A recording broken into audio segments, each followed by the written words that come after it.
Halo Sobat Baku Hantam, belum juga duduk di Gedung Putih, sang paman gober Donald Trump kembali mengancam. Namun bukan mengancam sang rival Xi Jinping ataupun Putin. Namun yang diancam Trump adalah anggota ormas terkuat yaitu NATO. Trump dilaporkan telah memberitahu anggota NATO untuk bersiap menghadapi peningkatan tajam dalam hal pengeluaran pertahanan dengan menetapkan target baru sebesar 5% dari PDB sebuah negara. Jika kita melihat dari tabel ini Polandia saja yang ada di berandanya Ukraina udah jor-joran masih menggunakan hanya 4% dari PDB. Sementara Inggris hanya 3% dan Turki ya 2% lebih saja bos ya kan. Laporan ini menunjukkan bahwa tim Trump telah berdiskusi dengan para pejabat senior Eropa menguraikan harapan untuk NATO dan bantuan militer ke Ukraina. Meskipun retorika kampanye Trump mengancam akan menghentikan bantuan ke Kiev dan mengurangi keterlibatan Amerika di NATO, Trump sekarang dilaporkan berencana untuk mempertahankan bantuan militer ke Ukraina karena negara tersebut terus melawan perang Rusia. Selama masa jabatan sebelumnya, Trump mengkritik NATO karena tidak memenuhi komitmen pengeluaran pertahanan mereka. Seringkali ini menunjuk negara-negara Eropa karena kekurangan dana untuk keamanan kolektif. Menaikkan target pengeluaran menjadi 5% tentu akan memberikan beban keuangan yang besar bagi negara-negara anggota, terutama yang saat ini sedang bergulat dengan tantangan ekonomi.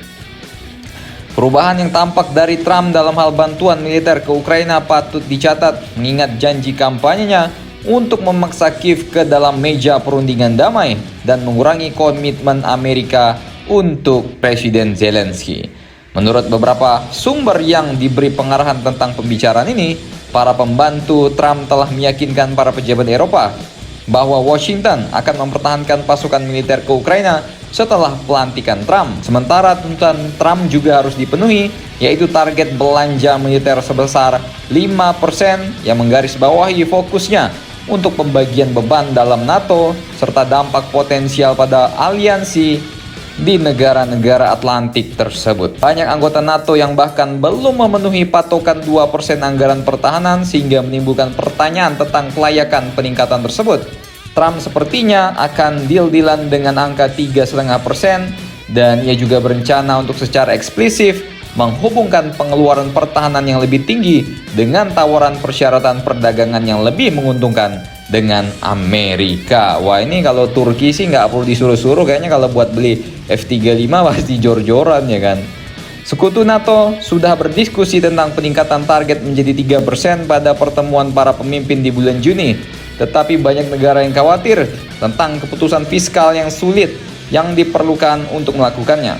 Menurut kantor manajemen dan anggaran Gedung Putih, Amerika akan menghabiskan sekitar 3,1% dari PDB untuk pertahanan mereka pada tahun 2024 selama tahun terakhir masa jabatan pertama Trump sebagai presiden pada tahun 2022. Pengeluaran Pentagon mencapai 3,4%. Jadi kalau ada komandan penting yang bilang ngapain beli senjata, beli militer mahal-mahal, mending duitnya buat beli NPK Mutiara bisa dapat berapa kabupaten bos, subur tanah ente kan ya. Halo. Ente belum pernah kena tampar Mas Suroso ya? Ya. Silakan komentar dan baku hantam kalian di bawah. Kalau kita nggak perang, kenapa kebanyakan utang beli alat perang? Lebih baik utang untuk beli alat pertanian.